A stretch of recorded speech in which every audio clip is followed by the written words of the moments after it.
आज हम हल करेंगे प्रश्नावली 11.1। पहला सवाल है, एक आयताकार भूखंड की लंबाई और चौड़ाई क्रमशः 500 मीटर तथा 300 मीटर है। ज्ञात कीजिए भूखंड का क्षेत्रफल और भूखंड का मूल्य यदि 1 मीटर स्क्वायर का मूल्य 10,000 है। तो यहाँ पे जो भूखंड है वो आयताकार है, तो आयत के क्षेत्रफल का सूत्र लगाएंगे। तो आयत के लिए हमें लंबाई और चौड़ाई चाहिए, दोनों दी हुई हैं। तो सूत्र होता है लंबाई गुणा चौड़ाई, तो 500 गुणा 300 यानी यहाँ पे हमारे पास आ गया 1,50,000 मीटर स्क्वायर। अब 1 मीटर स्क्वायर का मूल्य दिया हुआ है 10,000 रुपये, तो 1,50,000 मीटर स्क्वायर का क्या मूल्य होगा। तो इसको 10,000 से गुणा करेंगे तो यहाँ पे हमारे पास वो रुपए मूल्य में आ जाएगा। दूसरा इसमें प्रश्न दिया हुआ है, एक वर्गाकार पार्क का क्षेत्रफल ज्ञात कीजिए जिसका परिमाप 320 मीटर हो। क्षेत्रफल निकालना है, परिमाप दिया हुआ है, तो सर्वप्रथम परिमाप से हम भुजा निकालेंगे। परिमाप का सूत्र होता है 4 गुणा भुजा, और वो हमें दिया हुआ है 320 मीटर। 4 यहाँ गुणा में इस पक्षांतरण करेंगे तो भाग में जाएगा, तो यहाँ से भुजा हमारे पास आई 80 मीटर। अतः भुजा मिलने के बाद में वर्ग का क्षेत्रफल निकाल सकते हैं। सूत्र होता है भुजा गुणा भुजा यानी भुजा का स्क्वायर। 80 गुणा 80 ये हो गया हमारे पास 6400 मीटर स्क्वायर। प्रश्न संख्या 3 है, एक आयताकार भूखंड की चौड़ाई ज्ञात कीजिए यदि इसका क्षेत्रफल 440 मीटर स्क्वायर और लंबाई 22 मीटर हो। इसका परिमाप भी ज्ञात कीजिए। आयत का क्षेत्रफल का सूत्र होता है लंबाई गुणा चौड़ाई। क्षेत्रफल हमें दिया हुआ है 440 मीटर स्क्वायर, लंबाई हमें दी हुई है 22 मीटर, तो लंबाई गुणा चौड़ाई बराबर होगा 440। लंबाई का हमने 22 मीटर दिया हुआ है, चौड़ाई ज्ञात करने के लिए लंबाई का पक्षांतरण करेंगे।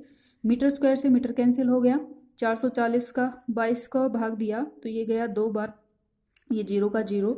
चौड़ाई आ गई हमारे पास 20 मीटर। नेक्स्ट, एक आयताकार सीट का परिमाप 100 सेंटीमीटर है। यदि लंबाई 35 सेंटीमीटर हो तो इसकी चौड़ाई ज्ञात कीजिए, क्षेत्रफल भी ज्ञात कीजिए। तो यहाँ पे हमें आयत का परिमाप दिया हुआ है, लंबाई दी हुई है, चौड़ाई ज्ञात करनी है और क्षेत्रफल भी ज्ञात करना है। तो यहाँ पे आयत के परिमाप का क्षेत्रफल का सूत्र होता है 2 गुणा लंबाई प्लस चौड़ाई। परिमाप दिया हुआ है 100 सेंटीमीटर, तो लंबाई बराबर 35 सेंटीमीटर दी हुई है, तो 2 गुणा लंबाई प्लस चौड़ाई बराबर हो गया 100 सेंटीमीटर। 2 गुणा लंबाई की जगह लंबाई रखेंगे 35 प्लस चौड़ाई 100 सेंटीमीटर। यहाँ से पक्षांतरण करेंगे, 35 प्लस चौड़ाई 2 का पक्षांतरण हुआ, भाग में गया, 100 को भाग दिया 2 से तो 50 आया। चौड़ाई बराबर हो गई 50 माइनस 35, यहाँ प्लस में था इस तरफ आएगा माइनस में, तो चौड़ाई हमारी आ गई 15 सेंटीमीटर। अतः आयत का क्षेत्रफल होता है लंबाई गुणा चौड़ाई, 35 सेंटीमीटर इंटू 15 सेंटीमीटर, तो 525 सेंटीमीटर स्क्वायर। पांचवा सवाल है, एक वर्गाकार पार्क का क्षेत्रफल एक आयताकार पार्क के बराबर है। यदि वर्गाकार पार्क की एक भुजा 60 मीटर है और आयत के पार्क की लंबाई 90 मीटर है तो आयताकार पार्क की चौड़ाई ज्ञात कीजिए। तो हमें दिया हुआ है कि वर्ग का क्षेत्रफल बराबर है आयत के क्षेत्रफल के। वर्ग की भुजा दी हुई है, आयत की लंबाई दी हुई है, तो चौड़ाई निकालने के लिए हम दोनों के क्षेत्रफल का सूत्र बराबर रखेंगे। भुजा का वर्ग बराबर है लंबाई गुणा चौड़ाई की। 60 मीटर इंटू 60 मीटर बराबर 90 मीटर इंटू चौड़ाई। चौड़ाई हमें ज्ञात करनी है तो 90 का पक्षांतरण करेंगे। 60 को 60 से गुणा किया 3600, भाग दिया 90 का, ये आया 40 मीटर। यहाँ से हमारे पास आयत का चौड़ाई आ गई, अतः आयत की चौड़ाई हमारी कितनी होगी 40 मीटर। एक तार आयत के आकार का है, इसकी लंबाई 40 सेंटीमीटर, चौड़ाई 22 सेंटीमीटर है। यदि उसी तार को दोबारा मोड़कर वर्ग बनाया जाता है तो प्रत्येक भुजा की माप ज्ञात क्या होगी, यह भी ज्ञात कीजिए कि किस आकार का क्षेत्रफल अधिक है। तो एक ही तार से हमें बनाई गई आकृतियां हैं, तो अतः उनका परिमाप क्या होगा, बराबर होगा। तो लंबाई दी हुई है 40 सेंटीमीटर, चौड़ाई दी हुई है 22 सेंटीमीटर। चूंकि एक ही तार से आयत व वर्ग बनाए गए हैं अतः दोनों का परिमाप बराबर होगा। आयत का परिमाप बराबर वर्ग का परिमाप। आयत का परिमाप का सूत्र होता है 2 गुणा लंबाई प्लस चौड़ाई, और वर्ग के परिमाप का सूत्र होता है 4 गुणा भुजा। यहाँ पे हमारे पास आयत की लंबाई और चौड़ाई है, तो 2 गुणा 40 प्लस 22, और यहाँ से ये 4 जो वर्ग गुणा में है इसका पक्षांतरण करेंगे तो ये भाग में आ जाएगा। 2 का 4 में भाग गया 2 बार, 40 प्लस 22 होते हैं 62, 2 का भाग गया तो 31। यहाँ से हमारे पास वर्ग की भुजा आ गई 31 सेंटीमीटर।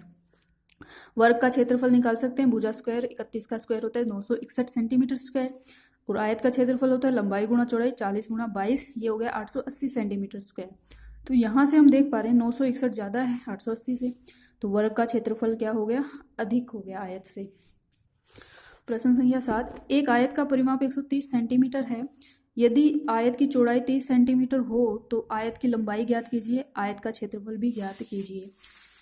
आयत का परिमाप दिया हुआ है, चौड़ाई दी हुई है, तो हम सूत्र के आधार पे इसकी लंबाई निकाल लेंगे। लंबाई हमारे पास आई 35 सेंटीमीटर। लंबाई आते ही आयत का क्षेत्रफल, लंबाई गुणा चौड़ाई, 35 गुणा 30, यह आ गया 1050 सेंटीमीटर स्क्वायर।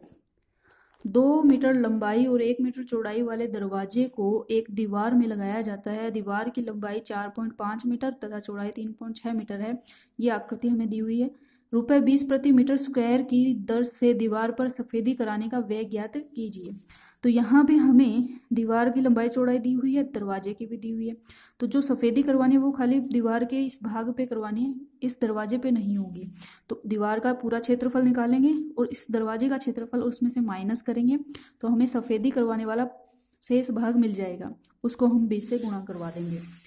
दरवाजे की लंबाई 2 मीटर, चौड़ाई 1 मीटर, तो क्षेत्रफल हो गया हमारे पास 2 मीटर स्क्वायर। इसी प्रकार दीवार की लंबाई चौड़ाई हमें दी हुई है, तो क्षेत्रफल आ गया हमारे पास 16.20 मीटर स्क्वायर।